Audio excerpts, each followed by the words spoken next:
여러분 안녕하십니까? 정관용입니다. 헌정사상 처음으로 전직 대통령 부부가 동시에 구속 기소됐습니다. 역대 영부인 가운데 처음으로 구속 기소된 김건희 씨 입장문을 통해 가장 어두운 밤에 달빛이 밝게 빛나듯이 저 역시 저의 진실과 마음을 바라보며 이 시간을 견디겠다 이렇게 밝혔어요. 공교롭게도 윤석열 전 대통령도 달을 언급한 적이 있죠. 지난 1월 헌법재판소 탄핵심판 변론에 출석해서 이번 사건을 보면 아무런 일도 일어나지 않았는데 지시했니 지시받았니 하는 얘기들이 호수 위에 비친 달 그림자를 쫓는 느낌이다 이렇게 말했던 적이 있었죠. 하지만 특검의 수사 결과와 관련 인사들의 진술이 이어지면서 윤 전 대통령 부부의 말과는 전혀 다른 실체들이 하나둘 드러나고 있는데요. 자세한 내용 오늘 2부 정치 토크 거두절미 각설하고 시간에 짚어보겠습니다. 8월 30일 토요일 정관용의 시사본부 시작합니다. 먼저 도로공사 연결해서 이 시각 고속도로 상황 전해드리죠. 나다윤 씨. 네, 현재 고속도로는 지방 방향으로 교통량이 매우 많습니다. 지방 방향 최대 정체 시간답게 한 번에 길게 밀리는 곳들도 많은데요. 특히 강원권으로 이동하는 노선들이 힘겹습니다. 먼저 60번 서울 양양선 양양 방향 경기권에서 남양조금소부터 설악까지 한 번에 20km 구간 밀리는데 이 구간 통과하는 데만 넉넉히 1시간은 필요하겠고요. 이후로 강원권 진입해선 내촌부터 8km 구간 속도 줄입니다. 50번 영동선 강릉 방향은 총 정체 길이가 30km 가까이 살펴집니다. 대부분 경기권에서 정체인데 서창과 부곡, 용인과 여주 분기점 부근에서 20km의 정체가 부분적으로 살펴지고요. 강원권에선 원주 부근 8km 구간의 정체만 감안하시면 되겠습니다. 한편 충청 이남으로 내려가는 노선들은 대부분 충청권에 교통량이 집중돼 있습니다. 1번 경부고속도로 부산 방향 천안 분기점부터 11km 구간 밀렸다가 다시금 옥산 분기점부터도 7km 구간 버겁게 이동하고요. 25번 논산 천안선 이용해 논산 쪽으로 내려가는 길은 풍세요금소부터 차량터널 빠져나갈 때까지 시간 여유가 필요하겠습니다. 35번 중부고속도로 남이 쪽으로도 충청권이죠. 진천 터널을 앞두고 5km 구간 막히는데 더 가서 서청주부터 남이 분기점까지도 버겁게 이동하고요. 반대 하남 쪽으로 서청주 부근 1차로 승용차 사고 영향으로 3km 구간 꽉 막혀 있습니다. 지금까지 한국도로공사 교통센터 나다윤이었습니다.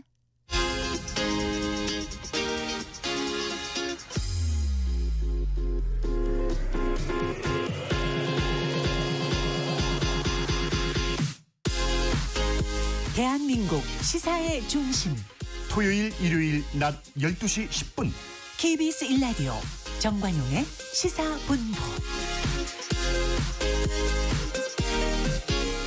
뉴스펀치 1, 2, 3 KBS 이윤우 기자 나와 있습니다. 어서 오세요. 안녕하세요. 첫 번째 뉴스펀치 뭡니까? 네, 국민의힘 당대표의 반탄 장동혁입니다. 네, 신임 대표 국민의힘 뽑았죠?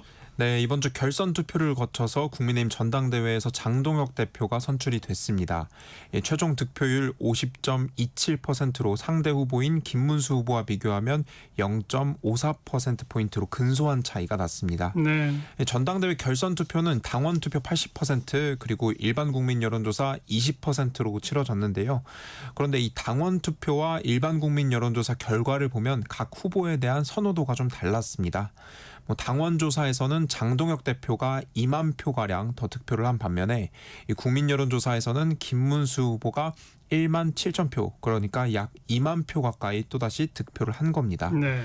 이 당원 선호도는 장동혁 대표가, 그리고 일반 국민 여론조사에선 김문수 후보가 더 선호도가 높았던 건데 차이가 또 거의 유사하게 2만 표가량씩 벌어졌어요. 그래서 당원과 국민 여론조사 격차가 더 극명했다고 볼 수 있겠습니다. 바로 그 당원과 국민 여론조사의 차이를 정치권에서는 어떻게 해석하나요? 네, 두 여론조사 차이를 좀 자세히 들여다볼 필요가 있는데 이 국민 여론조사라고 하지만 사실 역선택 방지 조항이 적용돼서 이 여당, 그러니까 사실상 민주당 성향 지지자들은 제외된 여론조사거든요. 그렇죠. 사실상 보수층 여론조사라고 볼 수 있는 건데 그렇다면 일반 보수층 여론조사와 당원 여론조사 간에도 민심이 좀 이렇게 확연히 갈렸다는 겁니다. 네. 이제 전당대회 초기에는 원래 이 김문수 후보가 불과 얼마 전까지 대선 후보였기 때문에 이 대선 대선 후보로서의 전국 인지도 때문에 유리하다 이런 평가가 많았거든요. 그런데 실제로 지지난 탄핵 대선 이후에는 홍준표 전 시장이 대선 후보를 지낸 이후 전국 인지도를 바탕으로 당시 자유한국당 대표로 선출되기도 했고요. 그런데 이 장동혁 후보가 반탄, 그러니까 윤석열 전 대통령 탄핵 반대로 선명성을 내세우면서 결국 당원들의 표심을 잡았다 이런 평가가 나옵니다. 장동혁 대표 스스로도 당원들이 기적을 만들었다 이런 표현을 쓰면서 이번 전당대회 결과를 사실상 이변이라고 표현을 했고요. 예. 또 이 원내 의원들이 장 대표를 지지했던 분위기도 어느 정도 영향이 있었던 거로 보이는데 이 김문수 후보의 경우 저번 대선 후보 시절 이 단일화를 번복했던 전례 때문에 이 당내 의원들 사이에서는 여전히 어떤 김 후보에 대한 약간의 반감, 우려 같은 게 있었다고 합니다. 그래서 장동혁 대표가 워낙 의원들과 두루두루 넓게 소통하며 지냈던 편이라 그 원내 의원들의 지지도 좀 더 받았던 거로 보입니다. 장동혁 대표 대표가 된 후에 내놓은 메시지들은 어떻습니까? 경선 과정에서와 같은 선명성이 강조가 됐나요? 아닌가요? 당선 직후 기자회견에서 내놓은 메시지를 보면요. 당장 107명 당내 의원들의 단합을 강조를 하면서도 이 단일 대우에 합류하지 못하는 분들과 당을 분열로 가는 분들에 대해선 결단이 필요하다. 이렇게 결단이라는 메시지를 내놨습니다.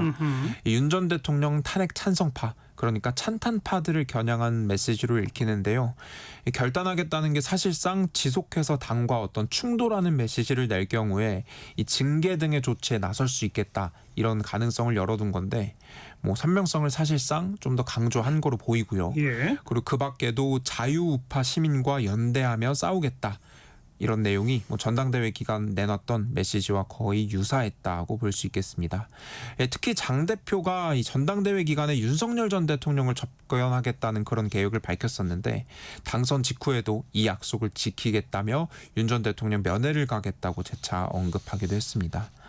그런데 지금 윤 전 대통령 우선 당에서는 탈당한 외부인이기도 하고요. 이 비상계엄 수사를 받고 있는 상황에서 이 윤 전 대통령을 신임 당대표가 면회 가는 게 이 선명성 측면에선 도움이 될 수 있겠지만 당장 내년 지방선거를 앞두고 있는 상황에선 이 당과 이 비상계엄 사태의 연관성을 끊어내야 중도층 표심을 조금이라도 얻어올 수 있는 그런 상황이거든요. 그렇죠. 그렇기 때문에 당내에선 면회에 대해서 좀 부정적인 시각들도 나오고 있고요. 이 대표적으로는 비상대책위원장 지낸 김용태 의원이 이번 주 공개적으로 장동혁 신임 대표가 면회에 가지 않아야 한다는 것을 본인도 알고 있을 거다. 가면 안 된다. 이런 목소리를 공개적으로 내기도 했습니다. 그래서 장기적으로는 장동혁 대표 내년 지방선거가 주요 시험대가 될 것을 보입니다. 네. 이재명 대통령하고 만날 가능성도 언급이 되고 있죠? 네, 그렇습니다. 이재명 대통령이 이 우상호 정무수석에게 국민의힘 신임 대표와의 회동을 추진하라고 지시했다는 사실이 알려지면서 이 영수회담이 곧바로 이루어지는 거냐 이런 기대감이 높아졌습니다. 아직까지 정확한 형식이나 구체적인 제안이 요구한 상황은 아니라고 하는데요. 장동혁 대표 쪽에선 영수회담, 그러니까 제1야당 대표와 대통령 간의 1대1 회동 형식을 원하는 상황이고요. 그리고 설령 여야 대표와 대통령이 모이는 방식의 회동을 하더라도 이 조건으로 추후에 야당 대표와 대통령의 단독 회담을 약속해달라고 요구했습니다. 네. 대통령실은 일단 대통령과 여야 대표가 모여서 이번 주 진행됐던 첫 한미 정상회담 결과를 논의해보자는 취지라는데 어떤 형식이 될지는 끝까지 좀 지켜봐야 될 것 같습니다. 그렇군요. 자, 두 번째 뉴스펀치는 뭡니까? 네, 아슬아슬했던 한미 정상회담 분위기는 선방입니다. 네, 전반적인 분위기 좀 경과 과정 소개해 주시죠. 네, 한미 정상회담 분위기 시작 전부터 시간 순으로 좀 말씀을 드리면 이 정상회담을 약 3시간 앞둔 순간이 좀 주목을 받았습니다. 갑작스레 트럼프 대통령이 SNS에 한 글을 올리면서 긴장감이 고조된 건데 트럼프 대통령이 SNS를 통해서 한국에서 숙청 또는 혁명이 일어나는 것 같다. 받아들일 수 없다라고 올렸습니다. 또 회담 직전에는 한국의 새 정부가 교회를 급습했다고 들었다. 심지어 미군 기지에 들어갔다고 한다며 이 한미 정상회담을 앞두고 좀 날선 발언을 쏟아낸 건데요. 네. 국내에서 진행 중인 이 특검 수사를 겨냥한 발언들로 해석이 되는데 정상회담을 직접 앞두고 갑자기 좀 대형 변수가 생긴 겁니다. 그러나 우려와 달리 이 시작된 한미 정상회담의 분위기 대부분 화기애애했던 걸로 보여집니다. 이재명 대통령이 피스메이커, 페이스메이커 발언, 이 트럼프 대통령이 피스메이커를 해주면 자신이 페이스메이커로 지원하겠다는 발언과 뭐 트럼프 대통령이 좋아하는 뭐 골프 이야기를 나누는 등 이런 대화 속에서 긴장감이 완화됐다고 합니다. 예. 정상회담 전에 이 트럼프 대통령이 내놓은 특검 수사를 겨냥한 발언에 대해서는 이 대통령이 특검 수사의 내용과 취지를 설명하고 트럼프 대통령도 오해했다는 말로 맞받으면서 정리가 일단 되는 분위기였고요. 또 회담 주요 발언들을 보면 이 북한 관련 대화가 특히 좀 주목이 됐습니다. 이 대통령이 트럼프 대통령을 향해 한반도 평화 구축을 위해 나서달라고 당부를 했고요. 트럼프 대통령은 김정은 위원장과 좋은 관계를 갖고 있다며 올해 만나고 싶다 이렇게까지 언급하기도 했습니다. 예. 오는 10월에 이제 경주에서 에이펙 정상회의가 예정이 돼 있잖아요. 우선 트럼프 대통령이 회담에서 참석 의향을 직접 밝혔고요. 그래서 이 김정은 위원장을 에이펙 회의에 우리나라가 초청해서 참석을 하게 되면 이 남북미 정상회담이 6년 만에 성사되는 것 아니냐 이런 기대감을 모으기도 했는데 다만 현재로서는 김정은 위원장 에이펙 회의에 올 가능성은 낮은 상황이라고 위성락 국가안보실장이 전했습니다. 이 밖에는 트럼프 대통령 회담 중에 불쑥 주한미군 기지 소유권을 요청할 수 있다 이런 발언을 하기도 했습니다. 그랬죠. 이 주한미국 평택기지가 이 여의도의 약 5배 정도 규모라고 해요. 그런데 이 미국 해외기지 가운데 사실상 가장 큰 규모로 알려져 있는데 트럼프 대통령이 소유권을 언급한 건 사실상 주한미군 기지를 중심으로 중국을 견제를 강화하고 이 북한의 위협에 대비하겠다는 그런 전략으로 해석이 되고 있습니다. 또 이 미국의 인도태평양 전략상 주한미군 기지가 하나의 거점이 될 수 있다 이런 판단도 있어 보인다고 합니다. 우리 정부는 일단 해당 발언의 배경 등에 대해 좀 더 살펴보겠다 이런 신중한 태도를 보이고 있습니다. 결과적으로 한미 정상회담이 예상치 못한 변수에 극한의 긴장감 속에 시작됐지만 훈훈한 분위기로 마무리가 됐고 이 좋은 출발로 우선 평가가 되고 있어요. 뭐 아쉬웠던 부분으로 좀 거론이 되는 것은 뭐 대표적으로 주한미군 방위비 인상 문제 특히 이번에 좀 논의가 될지 관심사였는데 따로 논의는 되지 않은 것으로 전해졌고요. 예. 또 주한미군의 뭐 전략적 유연성 확대 문제 이런 안보 이슈도 거론되지 않아서 불확실한 부분이 좀 남아 있는 상황입니다. 이 첫 정상회담인 만큼 예민한 문제들은 좀 우선 뒤로 미루자 좀 이런 거로 보이는데 이번 정상회담 그 공동 합의문도 따로 작성되지 않아서 없었죠. 뭐 관세나 대미 투자, 안보 이런 세부 협상을 좀 더 지켜봐야 될 것 같습니다. 세 번째 뉴스펀치 어떤 내용입니까? 네, 세 번째 전국 학교 곳곳에 도착한 폭발물 설치 협박 팩스입니다. 여러 곳이죠. 네, 맞습니다. 이번 주 전국 초등학교, 중학교, 고등학교, 뭐 지역이나 학교를 가리지 않고 의문의 폭발물 협박 팩스가 연이어 도착해서 학생들이 대피하고 경찰이 뭐 출동하는 소동이 벌어졌습니다. 당장 25일 월요일엔 초등학교 2곳, 그리고 27일 중학교, 서울내 중학교 3곳, 그리고 28일엔 서울내 고등학교 7곳, 그리고 당장 어제만 해도 부산, 인천 지역 학교에 폭발물을 설치했다는 이런 협박성 팩스가 접수가 됐습니다. 팩스 내용이 정확히 뭐예요? 네, 팩스가 이번 주 접수된 협박 팩스 내용이 대부분 좀 유사했어요. 뭐 일본의 한 변호사라고 이야기를 하면서 교내에 폭발물을 설치해뒀고 동일하게 오후 1시 34분에 맞춰서 해당 폭발물을 터뜨리겠다 이런 협박성 내용입니다. 아이고. 이제 신고가 날 때마다 경찰에서 출동해서 학생들을 대피시키고 뭐 학교 수색하고 이렇게 진행이 됐는데 결과적으로 발견된 폭발물은 없었고요. 뭐 경찰에서는 우선 일본에서 시작된 동일한 허위성 팩스로 보고 있는데요. 매번 이 학생들을 하교시키고 경찰이 수색에 나서는 등 행정력 낭비가 과하다는 지금 우려가 나오고 있습니다.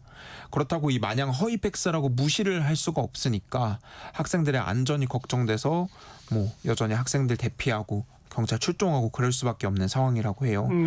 경찰에서는 우선 발신지를 일본으로 보고 해외 수사당국과 공조해서 정확한 발신지 추적에 나선 상황이고요. 뭐 연이어 이런 협박 팩스가 이어지는 만큼 자체적인 대응 가이드라인도 고심하고 있다고 합니다. 특히 우려되는 부분은 이제 대학 수학능력 시험 얼마 남지 않았잖아요. 맞아요. 뭐 다음 주에도 이제 9월 3일 수능을 앞두고 모의평가가 예정돼 있다고 합니다. 시험 도중에 이런 협박 팩스가 고등학교에 도착할 경우 우선 학생들을 대피시키고 귀가시켜야 한다고 해요. 아이고. 그렇기 때문에 뭐 학생들을 갑자기 다른 학교로 옮겨서 시험을 보게 할 수도 현실적으로 어렵고요. 교육 당국도 좀 대책 마련과 관련해서 우려가 커지고 있는 상황입니다. 또 사건이 알려지면서 이 모방 범죄 우려도 계속 커지고 있기 때문에 경찰 수사가 하루빨리 결론 나길 기대할 수밖에 없을 것 범인 같습니다. 빨리 잡혔으면 좋겠네요. 맞습니다. KBS 이윤우 기자였습니다. 고맙습니다. 네, 감사합니다. 정관용의 시사본부 듣고 계십니다. 12시 26분 향해 가네요. 기상청 교통정보센터 차례로 연결합니다. 먼저 기상청의 송소진 씨.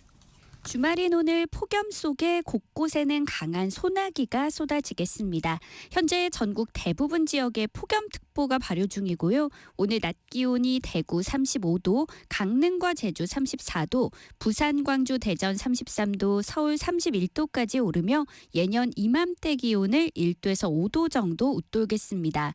여기에 습도까지 높아서 몸으로 느껴지는 체감 온도는 33도에서 35도 이상 오르는 곳이 많아 건강 관리에 더욱 유의하셔야겠습니다.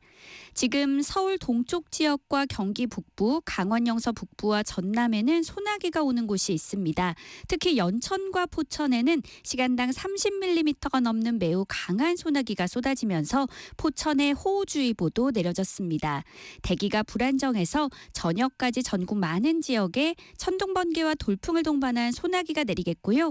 양은 적게는 5mm에서 많게는 60mm로 지역에 따라 강수량의 차이가 무척 크겠습니다.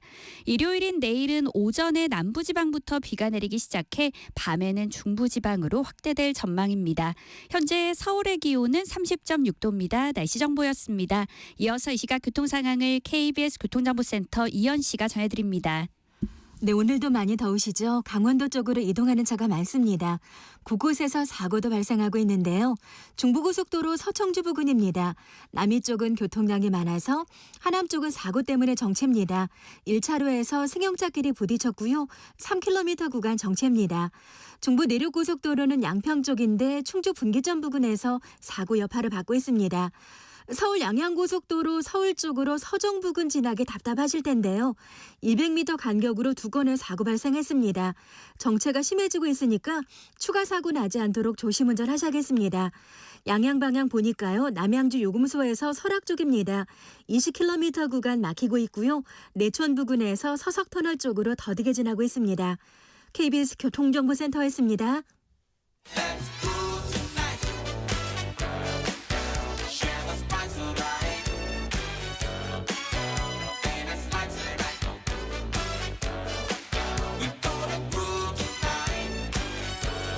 국민 MC 정관용. KBS 1라디오 정관용의 시사본부. 들어보면 달라요. 핫이슈 핫피플 시간입니다. 오늘은 이번 국민의힘 전당대회에서 최고위원으로 선출되셨죠.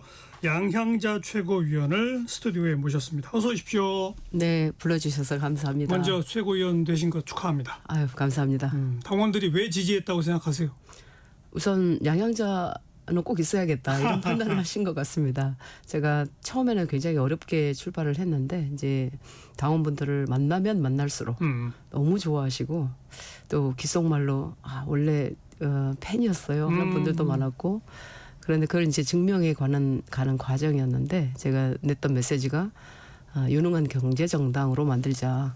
또 제가 호남 출신이기도 하고 여성이기도 하고 그래서 매력적인 전국정당을 만들자. 네. 이런 말씀들을 이제 드렸는데 보수의 강점을 결국은 이제 되찾자라는 말씀을 제가 드렸어요. 그러니까 유능함, 또 책임감, 또 어떻게 보면 품격, 또 애국심, 이제 그 근본을 되찾자라는 말씀을 많이 드렸는데 거기에 제가 적합하다고 보신 거 아닌가 이런 생각을 했습니다. 예. 우리 양향자 최고위원 이제 삼성에 오래 계시다가 네, 민주당에 영입되셔서 정치는 민주당에서 시작하셨고, 네, 그렇습니다. 민주당에서 또 최고위원도 지내신 바가 있고, 네, 그러다 또 뭐 신당 창당도 하셨다가 네, 결국은 이제 지금 이제 국민의힘에 또 최고위원이 되셨어요. 정치 그렇습니다. 시작하신지도 꽤 됐죠, 그러고. 네, 10년 차입니다. 그죠? 네. 양쪽 정당에 다 이렇게 몸담아 해보니까 어떤 차이가 제일 큰 것 같아요? 우선 그 정치라는 게 이제 정당 정치 아니겠습니까? 근데 그러려면 정당의 힘이 굉장히 강해야 되는데 정당의 힘이 강해지려면 국정 운영의 주체로 인식되어지는 그런 신뢰를 받는 정당이어야 되고 예. 그리고 우선은 대통령, 그러니까 지도자를 배출할 수 있는 정당이라 해야 돼요. 물론이죠. 그게 네. 정당에서 존립 이유 그렇죠. 아닙니까? 그런데 국민의힘이 이제 그런 지도자의 배출이 어려워진 정당이 된 게 오래된 것 같아요. 맞아요. 맞아요. 그 상황이 축적되어 온 시간에 이제 시간이 축적되어 오다 보니까 결국은 굉장히 약한 정당이 돼버렸고 국민들 입장에서는 국정 운영을 맡길 수 없는 정당이다. 예. 이렇게 되어버렸기 때문에 속히 정당의 모습을 근본을 되찾는 그리고 유능한 정당의 모습으로 탈바꿈시켜야 되는데 그 일은 제가 전문입니다. 네. 그러니까 어찌 보면 이제 박근혜 전 대통령은 뭐 자력으로 당에서 대통령 권한안을 만들어낸 거고, 그죠? 네. 근데 그 다음에 그 윤석열 전 대통령만 해도 갑자기 외부 인사를 이제 끌어들여다가 대통령 간신히 만들었던 거고 네. 그런 거 아닙니까? 맞습니다. 지금도 뭐 차기 대선 주자 뭐 아무도 안 보인다 뭐 이런 얘기가 많고 네. 어찌 보면 박근혜 전 대통령 탄핵 이후로부터 이 국민의힘은 자체적으로 권력을 창출할 능력을 또 인물을 상실한 정당이 돼버린 거 아니에요? 네, 맞습니다. 어떻게 해야 됩니까 그러면? 그래서 우선은 이 지도자를 배출할 수 있는 정당이 되려면 그 지도자급이 되는 분들이 정당에 좀 포진하고 있어야 될 거 아닙니까? 물론이죠. 근데 우리 국민의힘 안에는 굉장히 훌륭한 분들이 많단 말입니다.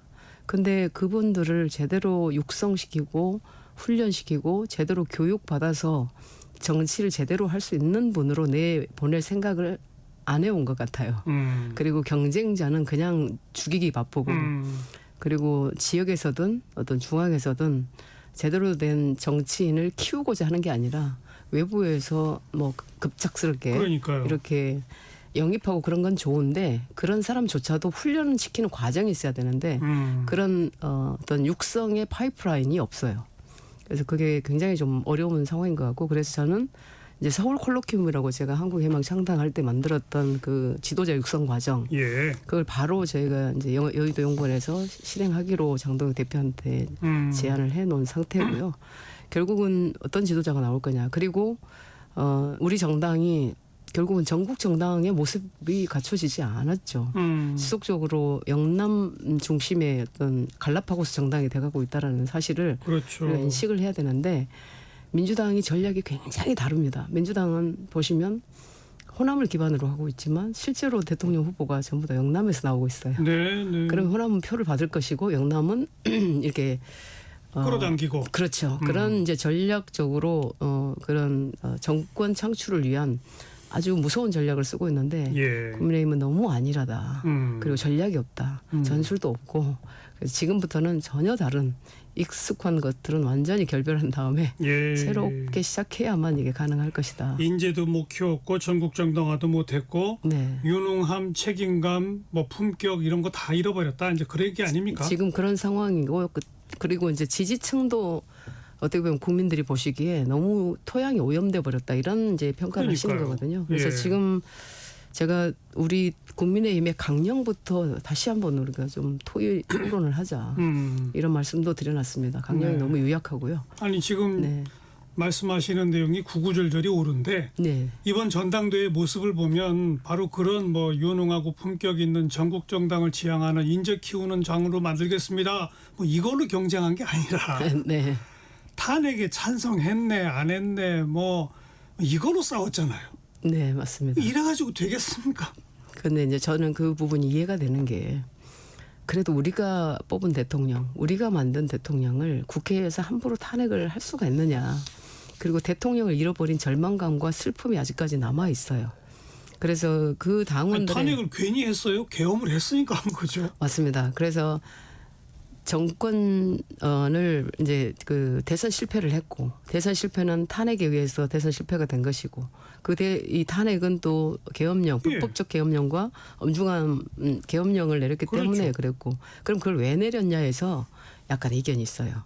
그러니까 민주당의 폭거에 의해서 계엄령을 내릴 수밖에 없었다고 보는 어떤 우리 있죠 일부. 지지층들이 있고 그리고 이건 계엄령을 내려서는 안 되는 상황이기 때문에 탄핵은 해야 된다라고 보는 시각이 있고 그런데 가장 큰 문제는 정당의 문제다. 저는 정당에서 대통령 후보를 제대로 내지 못하는 그런 상황을 지속적으로 축적해온 실패의 역사를 축적해오고 있음에도 불구하고 예, 예. 그 부분에 있어서 누구도 제대로 근원을 파악하지 않고 있다라는 거. 네, 그런 부분을 제가 제대로 좀 정리해 나가겠습니다. 이번에 이제 장동혁 대표가 될 거라고 예상했어요? 아니면 깜짝 놀랐습니까? 언제 예상을 좀 하기 시작했냐면 그 결선 투표 갔을 때 저는 이제 당선이 됐지 않습니까? 당선되고 107명의 의원들께 일일이 다 전화를 드렸어요. 그래서 제가 스크린을 좀 했죠. 대표는 어떻게 해야 될 것 같습니까? 김문수 후보가 되지 않을까요? 라고 물어본 분도 있고 제가 이제 했더니 대부분 글쎄요.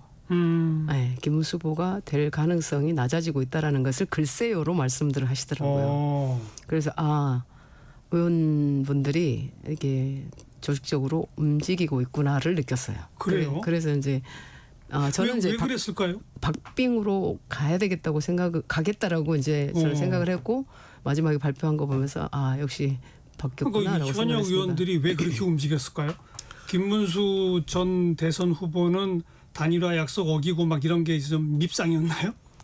그런 부분이 상당히 컸다라고 봅니다. 그러니까 처음부터 단일화에 대한 약속을 했으면 그 약속을 지켰으면 이 지경까지 오지 않았겠느냐라고 보는 시각이 굉장히 높습니다. 그렇군요. 특히 원내 의원님들. 네. 예. 그렇지만 뭐 김문수 후보의 경우는 그런 그 뭐 단점이나 한계가 있어서 현역 의원들이 좀 못 믿겠다 뭐 이런 반응이 있을 수 있어요. 네. 근데 반대로 그럼 그 상대편인 장동혁 후보 같은 경우는 어찌 보면 1.5선이에요. 네. 재보선으로 초선됐고 이번에 겨우 재선을 한 거니까 말이죠. 네. 갑자기 나타난 인물인 셈이고 더더군다나 지금 국민 정서상 상당히 받아들이기 어려운 이른바 윤 어게인을 외치는 사람하고 계속 손을 잡고 다니고 예. 이쪽이 그러면 그 지금 107명 현역 의원들이 이쪽이 그래도 믿을만 하다라고 볼 수 있어요? 그래서 지금 이제 원내 의원님들이 보는 시각과 국민들이 우리 국민의힘을 보는 시각이 괴리가 굉장히 크다. 그러니까요. 저는 그런 말씀을 드리고 우선은 과거와 미래에서 미래를 선택했다라고 보여지는 어떤 결과는 그렇게 된 것 같아요. 그러니까 새로운 사람, 또 젊은 사람, 뭐 그리고 새롭다는 진짜 면에서는 네. 그랬을 수 있어요. 그런데 이제 앞으로 큰 과제를 하는 게 방금 말씀하셨던 것처럼 윤 어게인이라든지 윤석열 대통령과의 절연을 못한다든지 여전히 소위 말하는 구구라고 예. 규정되어지는 다분히 폭력적이고 극단적이고 좀 뭐 천박한 언어를 쓴다든지 이런 분들하고 절연을 못하면 결국 우리 당은 더 고립될 것이고 그러니까요. 그래서 지금 보면 다행히 장동혁 대표가 신임 대표가 상당히 이 태세 전환을 좀 빠르게 하고 있습니다. 대표되고 달라졌어요? 많이 달라졌습니다. 정말요? 아주 어제 전체 당원들께 보내는 문자에서도 우리가 이제는 미래로 나아갑시다. 그리고 굉장히 유해졌고 그리고 희망을 많이 얘기를 하고 국민이 바라는 어떤 메시지를 내기 시작했다. 아니 대표되고 나서도 계속 결단할 거다 이러면서 네, 당에서 네. 다른 목소리 내는 사람 네. 뭐 내부 총질하는 사람 결단할 거다 그러면서 마치 막 중징계할 것처럼 막 그랬었는데 또 달라졌어요?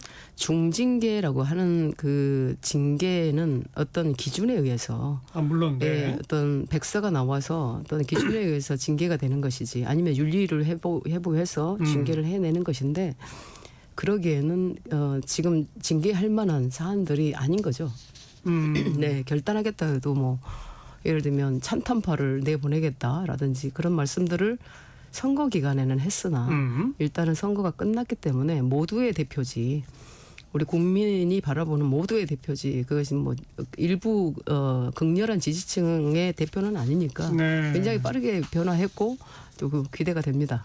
이 대목 정말 중요한 대목입니다. 장동혁 대표가 경선 과정에 외쳤던 목소리를 그대로 그냥 일방 통행식으로 가느냐 네. 아니면 이른바 중도층, 뭐 수도권 청년층 이쪽을 겨냥해서 변하느냐. 근데 우리 네. 양경자 최고위원은 분명히 변하고 있다고 믿으세요? 네, 믿습니다. 그리고 언어 자체가 증거가 있어야죠. 증거가. 어제 그제 이제 연찬회를 통해서 예. 근거리에서 제가 봤지 않습니까? 그래서 저는 지지자들로부터 버림받을 용기가 있어야 된다. 극렬 지지층으로부터 버림받을 용기가 있어야 된다는 말씀을 좀 드렸고, 그리고 뭐 그때 오셨던 박명호 교수님이 이제 강의로 오셨는데 기조발제를 했는데 네, 배신자가 되시라 뭐 이런 그러니까 말씀. 지지자들한테 배신하라고 막 그랬다면서요. 그래서 불편해하는 의원님들도 계셨는데 저는 상당히 맞는 말씀을 하셨다고 근데 보고요. 그런 발제에 대해서 장동혁 대표가 뭐 어떤 반응을 보였습니까? 일부는 뭐 이해 못하는 부분도 있었겠지만 대부분 저는 수긍을 하는 것으로 바로 옆에서 이렇게 봤습니다. 네. 지금 이번에 그 경선 결과를 봐도 김문수 후보가 여론조사에서는 앞섰어요. 네. 근데 그 여론조사도 전 국민 여론조사가 아니라 이 민주당 지지층은 뺀 여론조사예요. 네. 어찌 보면 상대적으로 보수층 대상 여론조사에서 앞선 거예요. 근데 당원 투표에서는 장동혁 후보가 앞섰어요. 네. 그 얘기는 지금 당원의 분포가 일반적인 국민 여론 보수층보다도 더 우경화되어 있다라는 뭐 방증이죠, 그게. 방증이 아니라 빼도 박도 못하는 네. 증거란 말이에요. 네, 네. 그럼 당원들이 그런 분포로 되어 있으니 나는 계속해서 당원들을 따라가겠다 하면 앞으로 있을 모든 선거에서 패배한다라는 게 박명호 교수의 핵심 아닙니까? 뭐 그렇습니다. 네. 선거에 이기려면 당원을 배신할 수밖에 없다. 네. 일반 민심들한테 가라. 그 얘기잖아요. 네. 그런데 당원분들도 사실은 다 국가를 사랑하고 당을 사랑하는 분들이기 때문에 지금까지는 대통령을 잃어버린 데 대한 아까 말씀드렸던 것처럼 그런 절망, 상실감, 분노 이게 남아 있어서 이번 전당대회 때 정말 그런 그 감정의 표출이었지. 사실 이제 대표가 이렇게 선출되고 지도부가 구성되고 난 다음에는 예. 저한테 오는 메시지도 당원분들도 굉장히 누그러졌어요. 잘 해달라. 네. 예. 뭐 저한테는 뭐 이렇게 굉장히 많은 기대를 해주시는 문자들을 보내주십니다. 네. 조경태 의원하고 또 당대표 된 후에도 며칠 으르렁 됐는데 이제는 안 싸워요? 앞으로 싸울 의미가 없죠. 이제 뭐 찬탄이 반탄이나 그건 다 과거 일이고 이제 그런 그 싸움이 의미가 없어진 상황이 돼버린 겁니다. 이제는 다 끝난 일이고 과연 이제 눈앞에 다가오는 내년 지선과 또 보궐선거 이런 부분을 어떻게 준비할 거냐인데 그거 준비하기도 바쁘거든요. 예. 한가한 소리죠. 그러니까 싸운다는 얘기는. 네. 장동혁 대표도 그렇게 인식하고 있고. 그렇게 보입니다. 그렇게 얘기를 하고 있습니다. 근데 뭐 일단 이재명 정권의 조기 종식을 통한 정권 재탈환이 우리의 목표다. 막 이랬는데 네. 어떻게 조기 종식 시킵니까? 조기 정식시킬 수 있는 방법은 딱 하나예요. 선거에서 이기고 그리고 국민들로부터 국정 운영을 저 세력에게 맡겨야 되겠다라고 하는 인식을 되찾고 그 신뢰를 다시 받는 건데 예. 그 신뢰를 받는 바로미터가 바로 이번 이제 지방선거일 것이고 다음 어떤 총선일 것인데 근데 이재명 정권을 어떻게 조기 종식 시킵니까? 그러니까. 무력으로 그건 안 되고 국민들의 지지를 받아야 되는 그렇죠. 네 그런 과제에서 알겠습니다. 집중해야 된다라는 말씀을 드립니다. 네. 자, 전당대회는 끝났고 우리 네. 지도부는 이제 완전히 달라질 거다. 이제 거듭 말씀하고 계신데 네. 김민수 최고위원인가요? 네. 그분은 안 달라지는 것 같은데요. 그분은 지금 그분은 계속해서 윤 전 대통령 난 이미 접견 신청 다 해놨다 막 이러고 네네. 또 입만 벌리면 굉장히 센 얘기만 계속하고 계시잖아요. 네. 그러나 국민적 시각에서 국민적 인식에서 본인을 스스로 돌아봐야 된다고 생각을 하고요. 물론 이제 자신을 지지해 주었던 그 세력이 윤 어게인 세력이에요. 그러다 보니까 윤석열 대통령에 대한 어떤 인권 유린이라든지 이런 부분에 대해서 굉장히 그 분노를 하고 있는 그 상황이 지속되고 있는 과정이라고 보시면 되겠습니다. 앞으로 조금 더 아마 그런 얘기들을 할 건데 결국 그런 이야기들은 국민 속으로 들어가지 않거든요. 그래서 결국은 스스로 고립을 자초하는 메시지는 스스로 이제 아마 정리하지 않을까 저는 그렇게 생각을 합니다. 윤 어게인 외치는 분들도 요즘에 나오는 뉴스 무슨 뭐 목걸이가 어떻고 귀걸이가 어떻고 시계가 어떻고 이제 뭐 금거북이가 어떻고 이런 뉴스 접하면은 윤 어게인 외치던 분들도 좀 정남이가 떨어지지 않을까요? 이제 면이 안 서고 부끄러워질 것 같습니다. 그렇죠. 네, 그래서 저는 그런데 이런 대통령을 지도자로 내세웠던 우리 정당 국민의힘의 문제라고 보고요. 그 국민의힘을 구성하고 있었던 가장 위에 있었던 이제 국회의 구성이라든지 이런 부분을 다시 한번 그런 분들이 예. 다시 한번 생각을 해야 되고 이제 저는 지도부로 입성을 했기 때문에 지도부 입성이 되고 나서는 이제는 윤과의 절연이라기보다 지금 사법 이슈에 있기 때문에 사법 판단을 받고 있기 때문에 굉장히 적절하지 않거든요. 다시 거론한다라는 사실이. 그래서 그런 부분들이 이제 모든 건 다 과거의 일이기 때문에 이제는 건너가야 됩니다. 미래로. 네. 그 이재명 대통령이 장동혁 대표하고 회동을 주선하라. 네, 네. 그러니까 뭐 당장 1대1로 만나고 싶어 하시는 것 같아요. 장동혁 대표는. 네. 그런데 일단 대통령실에서는 미국 갔다 온 순방 결과 여야 대표와 함께 논의하자는 입장이었던 것 같고 네. 앞으로는 어떻게 될지 모르겠습니다만 또 장동혁 대표가 이번에는 여야 같이 만날 수 있지만 다음에는 따로 둘이서도 만나야 된다라는 식으로 얘기한 것 같고. 네, 그걸 맞죠? 약속해야 이번에 지도부 그러니까. 회동을 하겠다라고 얘기를 했죠. 그죠? 네, 네, 네. 그렇게 꼭 단둘이 만날 이유가 있나요? 이제 정치적 어떤 행위 또 어떤 그런 메시지라고 보여지는데 저는 아마 이재명 대통령이 어떤 요구든 수용하실 것 같아요. 굉장히 영리하시거든요. 그래서 먼저 손을 내밀고 예. 이런 모습을 국민들께 보이는 것이 결코 나쁘지 않다라고 볼 것이기 때문에 그리고 강자가 원래 이렇게 손을 먼저 내밀지 않습니까? 그래서 그래야죠. 그렇게 하실 거라고 봅니다. 네. 그렇죠. 뭐 둘이 만나도 좋고 셋이 만나도 네, 좋고 네, 뭐 자주 만나면 좋은 거 아닙니까? 그렇습니다. 형식이 중요한 게 아니라 그렇죠. 정말 국민들에게 예. 어떤 정치로 정책으로 이렇게 국민의 삶을 보듬을 것인가 그런 이야기라면 그런 아젠다라면 어떤 만남도 좋은 거죠. 근데 윤석열 시대 때는 그렇게 안 만났잖아요. 범죄자로 보신 거죠. 그러니까 26년의 검찰의 삶의 궤적에서 보이는 시선의 스콥이 결국은 상대가 피의자로 보일 수밖에 없는 그 피의자 이상으로 보지 않았지 않습니까? 그것을 이재명 대통령은 아마 반복하지는 않을 것이라고 봐요, 저는. 네. 만나게 되면 장동혁 대표는 어떤 그 메시지를 전해야 한다고 보십니까?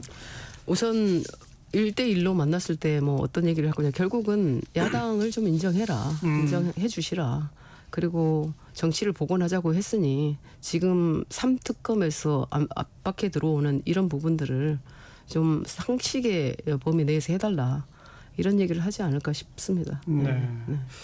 그 전한길 씨는 지방선거에서도 나랑 손잡는 사람이 다 이길 거다 막 이러고 다닌다면서요? 네, 그렇습니다. 어떻게 생각하세요, 그거? 뭐 어떤 얘기를 하든 본인의 뜻인데요.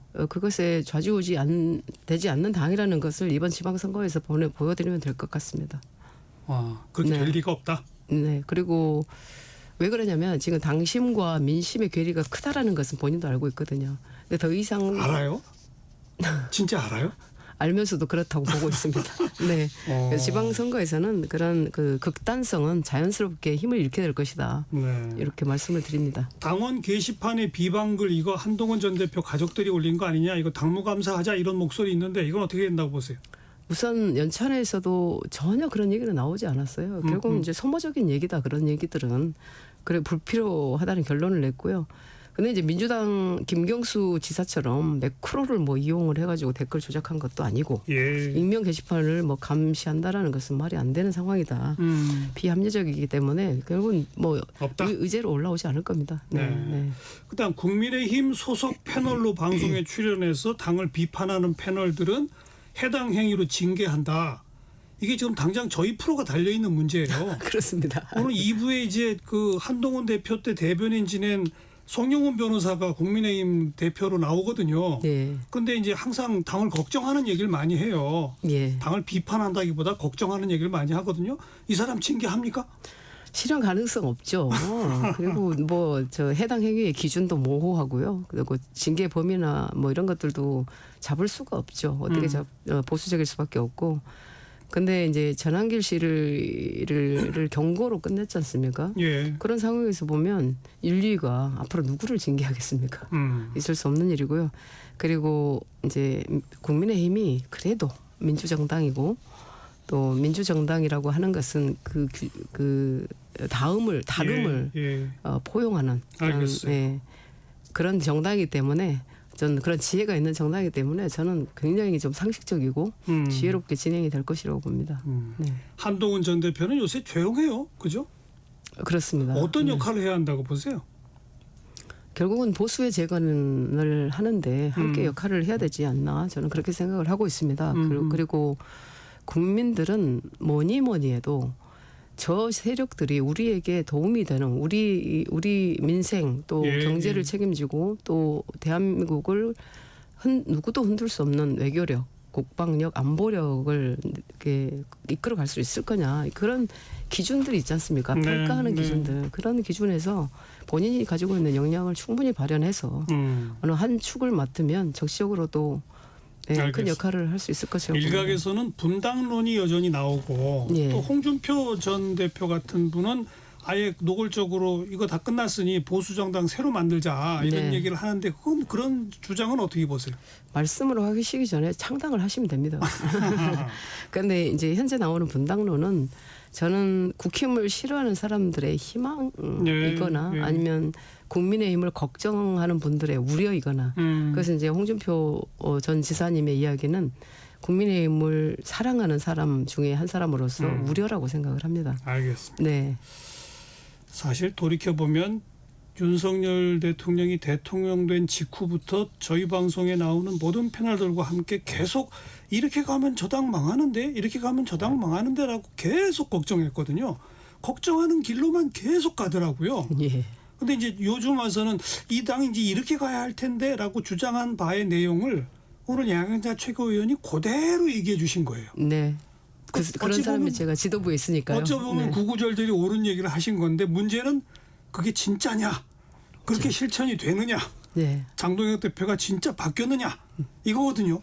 네, 제가 그 안에서 네. 화합이면 화합, 또 통합이면 통합. 다음 주부터 진짜 바뀐 모습 하나하나 네. 보여집니까?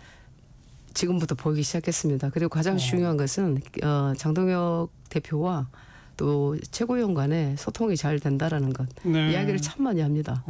그리고 굉장히 경청의 자세는 돼 있더라고요. 네. 하나하나 다 기록하고요. 네.